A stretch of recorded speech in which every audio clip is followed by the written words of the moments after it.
E olha, a situação na Ucrânia continua cercada por muita insegurança e muita preocupação. Mais ataques foram registrados aí nessa manhã de quinta-feira no horário local, além das mortes nesse trem de passageiros que foram registradas aí nessa mesma semana. O nosso enviado especial, Sérgio Uti, conversa com a gente agora ao vivo. O inverno extremamente rigoroso na Ucrânia e as pessoas cada vez mais preocupadas, né, Uti? Porque os drones russos têm feito vários e vários ataques e muitos civis, infelizmente, têm morrido. Seja bem-vindo, meu amigo. Um bom dia para você. Olá, Marcelo. Bom dia a todos aí no Brasil. A situação realmente é muito preocupante. Vocês estão vendo aqui agora, a gente está sob uma neblina extremamente forte aqui em Kiev nesse momento. Isso muda um pouco a configuração da guerra, principalmente uma guerra de drones. Alguns drones, obviamente, não têm visibilidade suficiente para fazer o ataque, se não são drones guiados, são aqueles drones que dependem de câmera, que são monitorados por operadores de longe. Isso, claro, não impede o ataque de mísseis nem de alguns drones que são mais sofisticados, Marcelo. Mas houve muita repercussão aqui nas últimas horas por conta daquele ataque em um trem de passageiros na região de Kharkiv, que fica no nordeste aqui da Ucrânia. Houve, obviamente, uma condenação muito grande, não só aqui na Ucrânia, mas também em toda a Europa. Mas o que chamou a atenção aqui é que a última declaração do presidente dos Estados Unidos, Donald Trump, em relação à guerra da Ucrânia, foi condenando um ataque ucraniano a aviões russos em uma base aérea russa. Os ucranianos atacaram esses aviões, também usando drones, destruíram alguns deles, aviões, inclusive, que são usados para atacar a Ucrânia com mísseis. E não houve uma condenação por parte do norte-americano desse ataque que atingiu um trem de passageiros aqui na Ucrânia. Tudo isso ajuda a desenhar um pouco esse quadro do momento, Marcelo, em que os ucranianos têm uma desconfiança muito grande em relação aos Estados Unidos, nesse momento que é crucial para se definir o futuro desse país.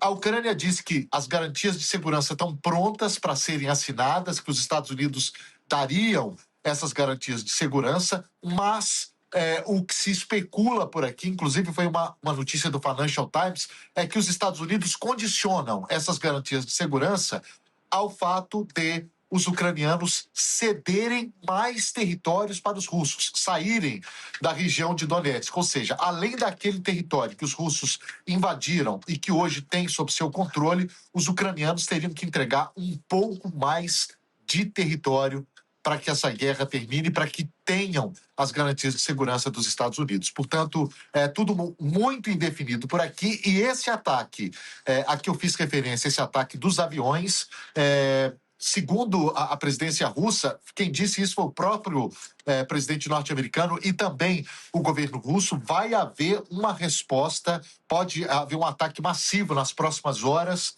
nos próximos dias. O próprio presidente Volodymyr Zelensky já fez um alerta de que esse país deve sofrer um grande ataque nos próximos dias. Seria uma resposta a esse ataque dos aviões russos. E isso pode aprofundar a crise humanitária, porque nesse momento há mais de 600 mil pessoas sem luz, sem energia e, portanto, sem aquecimento aqui na Ucrânia, Marcelo. E sem aquecimento numa temperatura dessa, agora, nesse momento, a gente está com um negativo.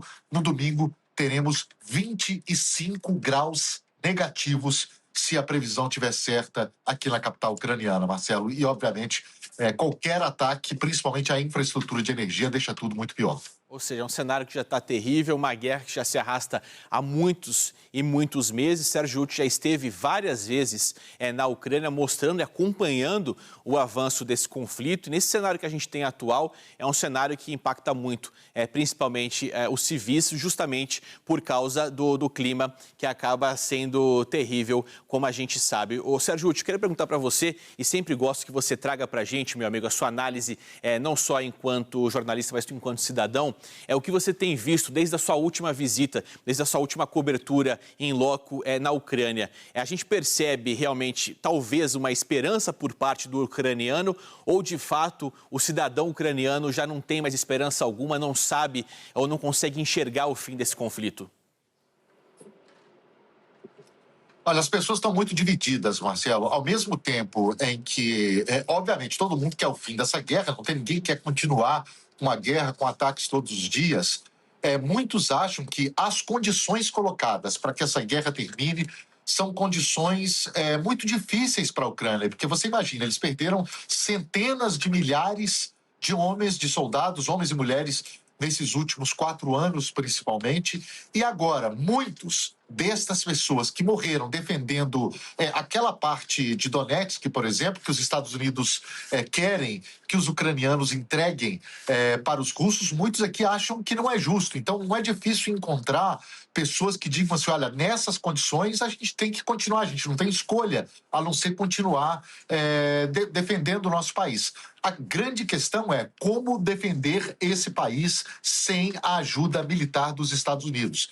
Para o sistema de defesa ucraniano, ele depende muito dos mísseis, da tecnologia e também do serviço de inteligência, das informações de inteligência que vêm dos Estados Unidos. Portanto, eles estão numa encruzilhada, eu diria, muito difícil a situação dos ucranianos nesse momento, sem energia, sem aquecimento e sem perspectiva, Marcelo. Essa é uma questão dificílima, mas aqui na capital ucraniana, apesar de todos os problemas, eu falei há pouco, mais de 600 mil pessoas sem energia, boa parte das lojas, restaurantes funcionando na base do gerador ou na base do improviso. É impressionante, ainda assim, ainda diante dessas condições, ver a resiliência dos ucranianos para suportar esse momento. E só para a gente encerrar o nosso bate-papo, Uti, quero perguntar para você como tem sido o tempo-resposta dessa recomposição da infraestrutura. A gente sabe que os ataques acontecem, nesse caso mirando agora a infraestrutura energética, elétrica, enfim. E como tem sido essa retomada? Tem demorado, né? O governo tem conseguido, de alguma forma, fazer ali a retomada do fornecimento de maneira rápida? Ou isso se arrasta cada vez mais, até porque vão faltando insumos, tendo dificuldade para conseguir fazer essa recomposição da estrutura de energia? Não tem sido rápido, Marcelo, não tem sido rápido, até porque os danos às redes de energia e também de água, também é um problema de abastecimento de água. Esses danos têm sido muito grandes porque os ataques têm sido um ataque atrás do outro, portanto, essa tem sido uma tática usada pelos russos para pressionar o governo, fazendo pressão sobre a população civil. É uma crise humanitária. Você imagina, tem pessoas aqui na capital, segundo a imprensa local, morrendo literalmente de frio. Portanto, não é uma situação com a qual o governo consegue lidar muito rapidamente. Eles estão fazem um concerto ali, fazem um concerto aqui, mas imediatamente vem outro ataque para piorar a situação ainda mais. Então, o tempo de resposta, Marcelo, tem sido devagar, eu diria, por conta desses ataques sucessivos que vem acontecendo, não apenas nos últimos dias, a gente está falando aí nos últimos meses, desses ataques mirando a infraestrutura de energia e de água desse país. Sérgio Uti, ao vivo com a gente aqui no nosso SBT Notícias, ao vivo para o SBT e também para o SBT News. Meu amigo, muito obrigado pela disponibilidade, um bom trabalho para você, sempre uma honra ter você com a gente aqui na programação da madrugada do nosso SBT. Bom trabalho para você.